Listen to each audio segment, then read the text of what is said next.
पवन भाई सत्साहिब। पवन भाई, यदि सतगुरु रामपाल जी महाराज स्वयं कबीर परमात्मा है और 8 सितंबर 1951 के दिन लीलामय तरीके से प्रकट हुए हैं, तो उन्होंने अपने स्वयं के कर कमलों से गहरी नजर गीता पुस्तक के पेज नंबर 538 पर यह क्यों लिखा कि मुझे मार्च 1997 के में दिन के 10 बजे कबीर परमात्मा आकर मिले। अब सवाल ये है कि यदि गुरुजी स्वयं कबीर परमात्मा हैं, तो उन्हें 1997 में दूसरे कौन कबीर परमात्मा मिले थे? क्या कबीर परमात्मा भी दो हैं? सत्साई पुण्यात्माओं, हेमंत इसको गाड़ी को बंद कर बेटा, ये गेट बंद कर दे। हाँ, वो गेट बंद कर दे, आवाज मत करो।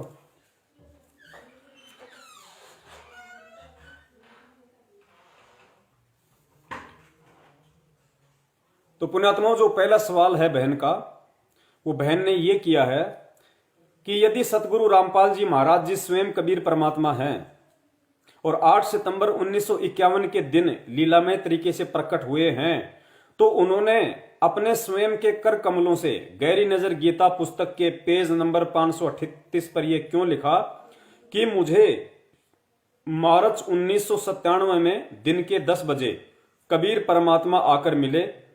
अब सवाल यह है कि यदि गुरुजी स्वयं कबीर परमात्मा है, तो उन्हें 1997 में दूसरे कौन कबीर परमात्मा मिले थे? क्या कबीर परमात्मा भी दो हैं? यह बहन का सवाल है। क्योंकि पुण्यात्माओं, ये पुस्तक है गहरी नजर, ये आध्यात्मिक ज्ञान गंगा पुस्तक है। इसका पेज नंबर 538 है और 538 पेज नंबर पे परम पूज्य सतगुरु रामपाल जी महाराज जी ने लिखा है कि मुझ रामपाल दास को परमेश्वर कबीर साहिब जी संवत 2054 फाल्गुन मास शुक्ल पक्ष एकम मार्च 1997 को दिन के 10 बजे मिले तथा सार शब्द की वास्तविकता तथा संगत को दान करने का सही समय का संकेत देकर अंतर्ध्यान हो गए तथा इसको अगले आदेश तक रहस्य युक्त रखने का आदेश दिया।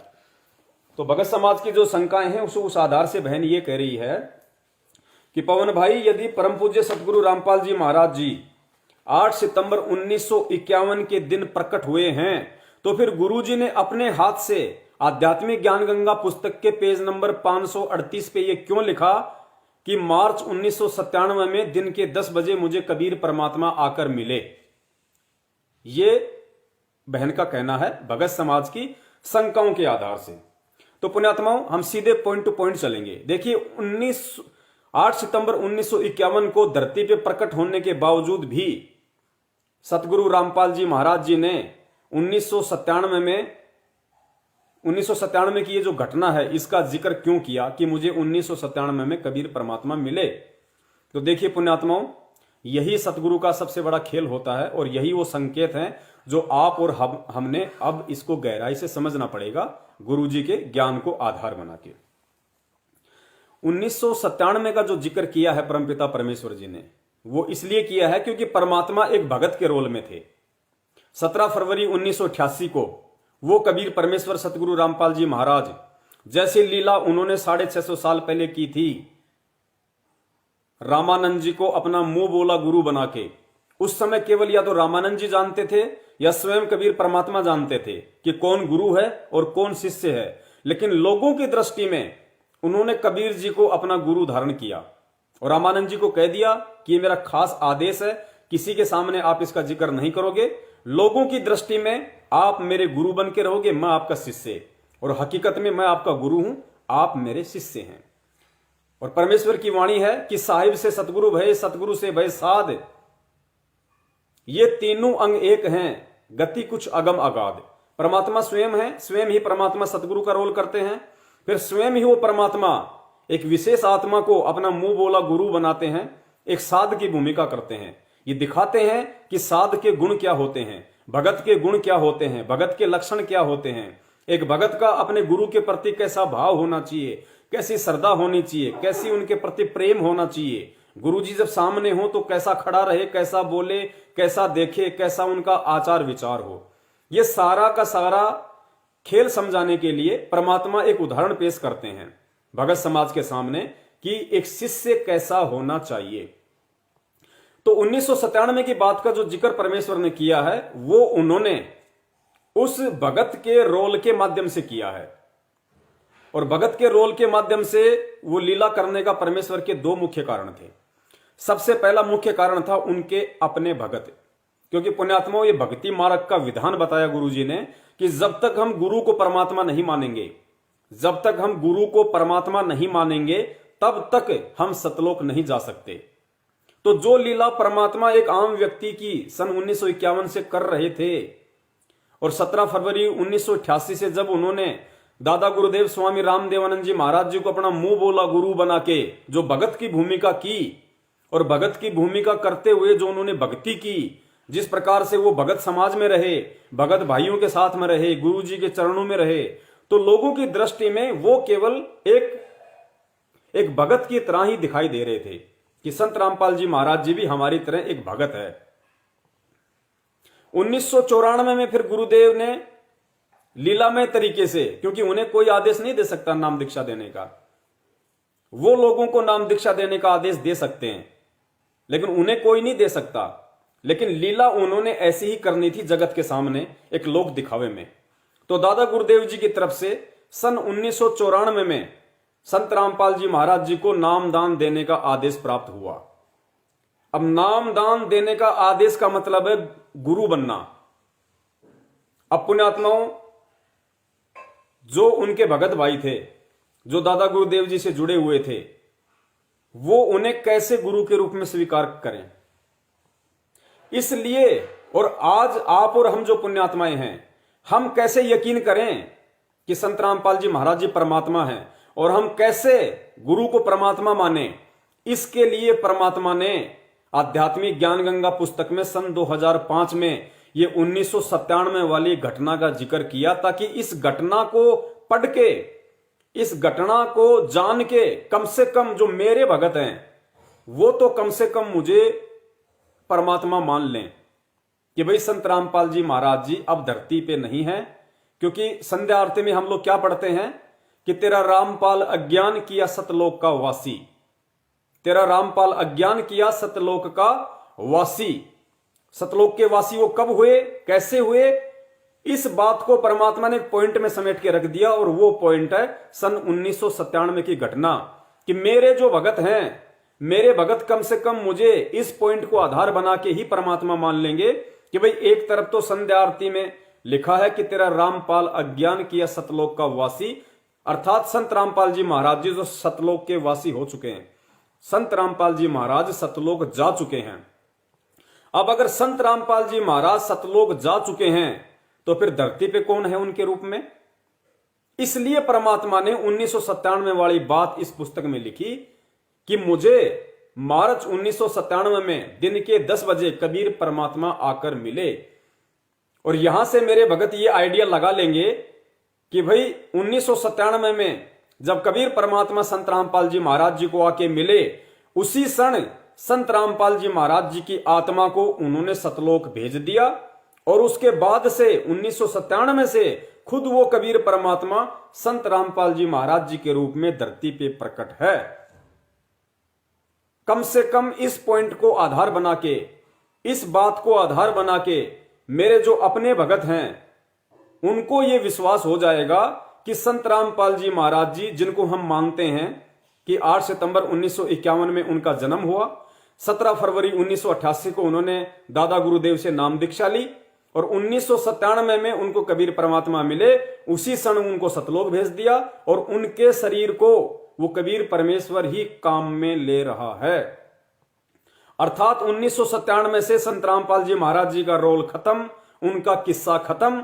97 से धरती पे कबीर परमात्मा प्रकट हैं, तो कम से कम जो मेरे भगत हैं वो इस बात को आधार बना लेंगे, उनको पक्का यकीन हो जाएगा कि भाई अब धरती पे 1997 के बाद संत रामपाल जी महाराज जी नहीं है। आज अगर धरती पे उनके रूप में कोई है तो साक्षात कबीर परमात्मा है। मेरे भगत इस बात को आधार बना लेंगे और इस बात को आधार बना के फिर वो मुझे परमात्मा की दृष्टि से देखेंगे, फिर वो मुझे परमेश्वर की दृष्टि से देखेंगे कि संत रामपाल जी महाराज जी का तो केवल ये चोला है, बाकी तो कबीर परमेश्वर ही धरती पे मौजूद हैं। इस आधार से भी यदि उन्होंने मुझे अर्थात गुरु को परमात्मा मान लिया तो भी मैं उनका बेड़ा पार कर दूंगा। ये पॉइंट था पहला अपने भक्तों के लिए। दूसरा पॉइंट था जगत वालों के लिए। जगत वालों के लिए कैसे? ये ज्ञान लोग सुनेंगे, समझेंगे, गुरुजी से कोई नाम दीक्षा भी ले लेगा, कोई नहीं भी लेगा। जो नाम दीक्षा नहीं लेगा और सत्संग सुन रहा है उसके मन में शंका उठेगी कि भाई संत रामपाल जी महाराज कहां से परमात्मा हो गए, संत रामपाल जी महाराज जी कहां से भगवान हो गए। तो उन जगत वालों के लिए ये पॉइंट काम आएगा। इस पॉइंट को पकड़ के वो जगत वाले भी ये मानेंगे कि वास्तव में अब धरती पे कौन है और कौन ज्ञान दे रहा है। क्योंकि जगत वालों को ये हो जाएगा, जगत वाले ये नहीं मानेंगे कि संत रामपाल जी को 1997 में सतलोक भेज दिया और 1997 के बाद उनके रूप में कबीर परमात्मा है। ये जगत वाले नहीं मानेंगे। जगत वाले केवल इस बात को इतना आधार बनाएंगे कि इस पुस्तक में जो लिखा हुआ है कि 1997 में मार्च में दिन के 10 बजे मुझे कबीर परमात्मा मिले, सार शब्द की वास्तविकता बताई, तो जगत वालों को यह विश्वास हो जाएगा कि चलो भाई संत रामपाल जी महाराज जी थे आज से पहले, लेकिन 1997 में उनको कबीर जी आके मिले और कबीर जी ने उनको फिर ये सारे ज्ञान की वास्तविकता बताई, तत्व ज्ञान की वास्तविकता बताई, भक्ति की जानकारी बताई, उनको सारनाम दिया, उनको सार शब्द दिया। तो अब संत रामपाल जी महाराज जी को कबीर परमात्मा मिलने के बाद अब इनके पास में पूरा ज्ञान है, अब इनके पास में पूरा समाधान है सतलोक भेजने का। तो जगत वाले इस पॉइंट को आधार बना लेंगे। इसलिए सतगुरु रामपाल जी महाराज जी ने सन 2005 में आध्यात्मिक ज्ञान गंगा पुस्तक के पेज नंबर 538 पे ये 2 पॉइंट उन्होंने लिखे। ये केवल एक पॉइंट है, ध्यान रखना। दूसरा पॉइंट क्या है? 1997 वाली घटना का जिक्र करने का दूसरा पॉइंट क्या है? दूसरा पॉइंट यह है पुण्यात्माओं कि आज से 650 साल पहले जब परमात्मा धरती पे आए थे तो परमात्मा ने धर्मदास जी के माध्यम से जो कबीर सागर लिपिबद्ध करवाया था, तो उस समय परमात्मा ने वाणियां लिखवाई थी कि 5000 और 500 जब कलयुग बीत जाए, महापुरुष फरमान तब जग तारण को आए। कि धर्मदास आज मैं तुझे जो ये वाणियां लिखवा रहा हूं, और जब से ये कलयुग शुरू हुआ है, द्वापर के बाद में जब से कलयुग शुरू हुआ है, तब से लेके धर्मदास 5500 वर्ष बीत जाने पे आज मैं तुझे जो ये बातें लिखा रहा हूं, ये बातें सच साबित होंगी, सत्य साबित होंगी। यानी जब कलयुग के 5500 वर्ष पूरे बीत जाएंगे, उसके बाद में धरती पे वो महापुरुष आएगा, अपने ज्ञान का प्रचार करेगा। तो परमेश्वर ने 650 साल पहले धर्मदास जी के माध्यम से कबीर सागर में जो वाणी लिखवाई थी कि 5000 और 500 जब कलयुग बीत जाए, महापुरुष फरमान तब जग तारण को आए, और जब आवे 5500 पांचा, तब ये वचन मेरा होगा साचा। तो 650 साल पहले कबीर परमेश्वर ने धर्मदास जी के माध्यम से जो वाणी लिखवाई थी 5505 वर्ष पूरी होने की, उस वाणी को सही साबित करने के लिए, उस वाणी को परमात्मा ने चरितार्थ करने के लिए ये 1997 वाली घटना का जिक्र किया। क्यों? क्योंकि 1997 में कलयुग के 5505 वर्ष पूरे होते हैं, और उस वाणी के अकॉर्डिंग, उस वाणी के अनुसार परमात्मा ने धरती पे प्रकट होना था और अपना यथार्थ 13वां कबीर पंथ चलाना था। इसलिए 1997 की जो घटना जो लिखी है गुरुदेव ने, इस घटना को लिखने का दूसरा पॉइंट था 650 साल पहले परमात्मा ने जो वाणियां लिखवाई थी, उन वाणियों को सत्य साबित करना था परमात्मा ने, वरना वो वाणियां झूठी हो जाती परमात्मा की। इसलिए परमेश्वर ने 1997 वाली इस घटना को अपनी पुस्तक में लिपिबद्ध किया कि 1997 में वो महापुरुष जग का उद्धार करने के लिए, जग को तारने के लिए धरती पे प्रकट होगा, अब पुण्यात्मा विचार आपने ये करना है, इसलिए हम कहते हैं कि 8 सितंबर 1951 को कबीर परमात्मा धरती पे प्रकट हुए। अब आपको ये चीजें समझ में आएंगी। उस वाणी के अनुसार कबीर परमात्मा को धरती पे प्रकट कब होना था? जब आवे 5505 तब ये वचन मेरा होगा साचा, 1997 में। 5000 और 500 जब कलयुग बीत जाए, महापुरुष फरमान तब जग तारण को आए। यानी वो जो महापुरुष है, महापुरुष कौन? वो कबीर परमात्मा। वो कबीर परमात्मा, वो महापुरुष धरती पे कब प्रकट होगा? 5000 और 500 जब कलयुग बीत जाए, महापुरुष फरमान तब जग तारण को आए। वो महापुरुष उस समय आएगा जब कलयुग के 5505 वर्ष पूरे हो जाएंगे। और कलयुग के 5505 वर्ष कब पूरे हुए? 1997 में। अब पुण्यात्माओं विचार करो, परमात्मा तो समर्थ है, वो तो जब चाहे, जिस समय चाहे और जिस अवस्था में चाहे, जिस उम्र में चाहे प्रकट हो सकता है।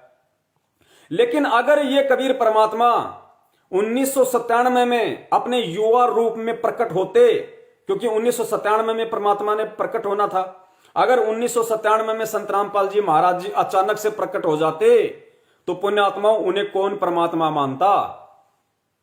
क्या आप और हम उन्हें भगवान मान लेते? 1997 में अगर वो एकदम से आके अगर वो प्रकट होते तो, जैसे बेई नदी पे परमात्मा नानक जी को मिले, मथुरा में परमात्मा धर्मदास जी को जिंदा महात्मा के रूप में अचानक से प्रकट होके मिले। अगर 1997 में वो कबीर परमात्मा अचानक से प्रकट हो जाए किसी भी रूप में, चाहे संत रामपाल जी महाराज जी का रूप हो, चाहे आपका रूप हो, चाहे मेरा रूप हो, वो तो कोई भी रूप बना सकता है। अगर अचानक से वो परमात्मा उस वाणी के अकॉर्डिंग अगर 5505 वर्ष पूरे होते ही, और 5505 वर्ष पूरे होते हैं 1997 में, अगर अचानक से वो परमात्मा 1997 में प्रकट होता है तो पुण्यात्माओं आप खुद विचार करना, उनको भगवान कौन मानेगा? लोग ये कहेंगे, अरे भाई ये कौन है? इस महापुरुष को ना कभी देखा, ना कभी किसी के मार्फत इनके बारे में हमने कोई बात सुनी, ये अचानक से कहां से आ गए? क्या उन्हें कोई परमात्मा मानता? उन्हें जादूगर मान लेते लोग।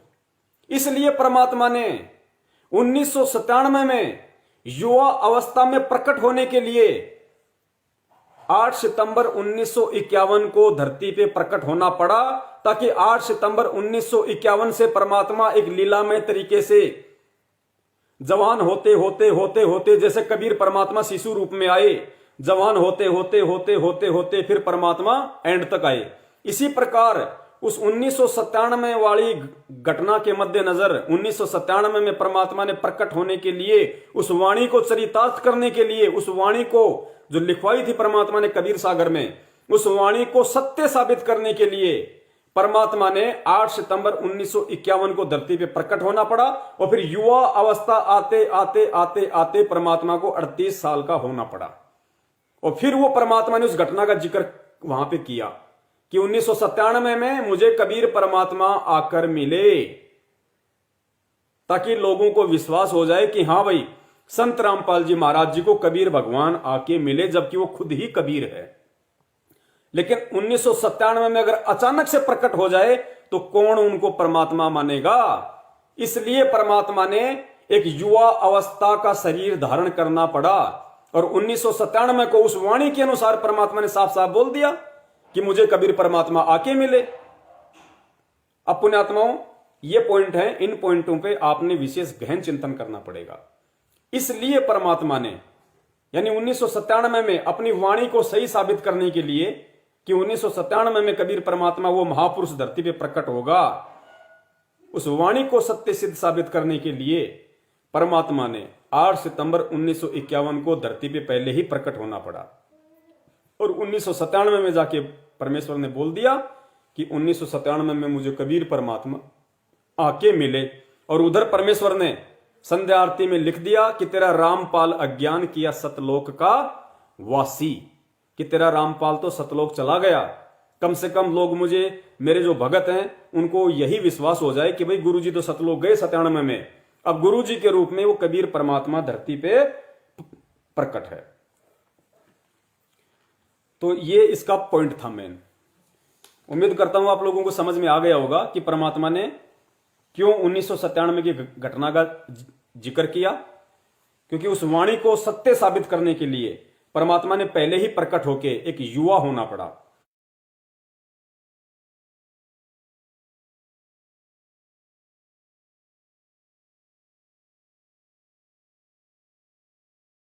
तन मन शीस ईस अपने पे, तन मन शीस ईस अपने पे, पहले में चोट चढ़ावे जब कोई राम भक्त गत पावे हो जी, जब कोई राम भक्त गत पावे हो जी।